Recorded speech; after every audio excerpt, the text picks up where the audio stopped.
সুপ্রিয় দর্শক শ্রোতা, আসসালামু আলাইকুম। দেশ ও প্রবাস যে যেখান থেকে ভিডিওটি দেখছেন সকলকে জানাচ্ছি আন্তরিক প্রীতি ও শুভেচ্ছা। আজকে পবিত্র শবে বরাতের দিন। শবে বরাতের নামাজ শেষ করে মোবাইল নিয়ে বসে একটি নিউজ দেখে চোখ আটকে গেল, তাই আপনাদের সামনে একটু শেয়ার করতেছি। আজকে জামাতের 17 আসনের এমপি প্রার্থী খালেদুজ্জামান সাহেব ক্যান্টনমেন্টে তার গানম্যান নিয়ে এবং গাড়ি বহর নিয়ে ঢুকে পড়েছিলেন। তো সেখানে সেনাবাহিনীর সাথে উনি কথা কাটাকাটি এবং তর্কে লিপ্ত হন। তো এটা নিয়ে মূলত আমার আলোচনা।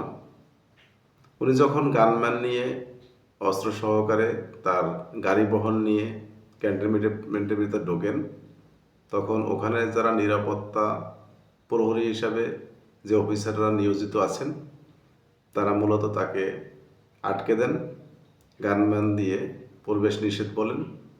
সেটা নিয়ে কিন্তু খালেদুজ্জামান সাহেব তাদের সাথে খুব রাগান্বিত ভাষায় কথা বলেছেন।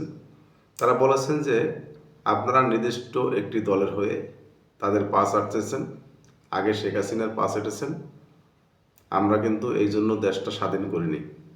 উনি এভাবে স্পষ্ট কথা বলেছেন। পরবর্তীতে ওই সেনা অফিসার উনিও খুব শান্তশিষ্টভাবে ভদ্রভাবে তার সাথে কিন্তু প্রত্যেকটা কথার জবাব দিয়েছেন। তিনি বলেছেন তাকে স্যার সম্বোধন করে, যে স্যার আসলে আমাদের নিয়ম এবং নৈতিকতার ভিতরে এটা নেই যে আপনাকে আমি অস্ত্র সহকারে প্রবেশ করতে দিব। যেহেতু আমাদের এটা ক্যান্টনমেন্টের এরিয়া, এখানে আমাদের পর্যাপ্ত নিরাপত্তা আছে, অতএব আপনি গানম্যান রেখে আসেন। তিনি সুন্দরভাবে বুঝিয়ে দিয়েছেন। তারপরও তিনি সেই সেনা অফিসারকে আক্রমণাত্মক ভঙ্গিতে অনেকগুলি মন্তব্য করেছেন, যেটা আসলে দৃষ্টিকটু মনে হয়েছে, তার জন্য আপনাদের সামনে একটু শেয়ার করতেছি। পরবর্তীতে তিনি বলেছেন যে আপনারা তারেক রহমানের পা চাটেন।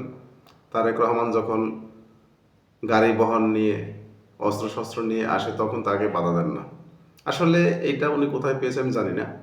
তারেক রহমানকে আসলে গানম্যান নিয়ে গেছে কিনা আমার জানা নাই। যদি আপনাদের কারো জানা থাকে অবশ্যই জানাবেন। তবে জামাতের যতগুলি প্রার্থী আমি দেখেছি বা জামাতের নিয়ম এবং নৈতিকতা যতটুকু দেখেছি, আর খালেদুজ্জামানের সাহেবের যে কথাবার্তা আজকে শুনলাম, তাকে আসলে সেই আওয়ামী লীগের মতো কিন্তু উগ্রবাদী মনে হচ্ছে আমার কাছে। জামাতের প্রার্থী আসলে এতটা উগ্র হওয়া ঠিক না, বা এতটা উগ্র আছে কিনা আমার জানা নেই। তারপর উনি আরও বলেছেন যে আপনারা বিগত দিনে আওয়ামী লীগের পাশে এটেছেন, তারপরে আপনার সেনা অফিসারকে বলবো, আপনার নামে কমপ্লেন করব। তো উনি সুন্দরভাবে বলেছেন ওই অফিসার যে স্যার আসলে আপনি কমপ্লেন করতে পারেন, কোনো সমস্যা নেই। পরবর্তীতে উনি ওনার ঊর্ধ্বতন এক অফিসারকে ফোন দিয়েছেন এবং তার সাথেও তাকে কথা বলিয়েছেন। তার সাথেও কিন্তু উনি সেই কর্কশ ভাষায় কথা বলেছেন। দর্শক শ্রোতা, আমি ভিডিওটি আর লম্বা করব না। আমি শুধু আপনাদেরকে এই ইনফরমেশনটা দেওয়ার জন্য ফোন দিয়েছি, মানে ভিডিওটি করেছি, যে এই খালেদুজ্জামান সাহেব সেনাবাহিনীর সাথে যে আচরণটা করেছে, তাতে সেনাবাহিনী চাইলে তাকে আইনের আওতায় নিয়ে আসতে পারত, কিন্তু সেনাবাহিনী খুব দৃঢ়তার সাথে ধৈর্যের সাথে তার কথাটি হ্যান্ডেল করেছেন, প্রতিটি কথা, এবং তাকে সুযোগ প্রদান করেছেন। পরবর্তীতে খালেদুজ্জামান ক্যান্টনমেন্ট থেকে বের হয়ে গেছেন তার দলবল নিয়ে, অস্ত্রশস্ত্র নিয়ে।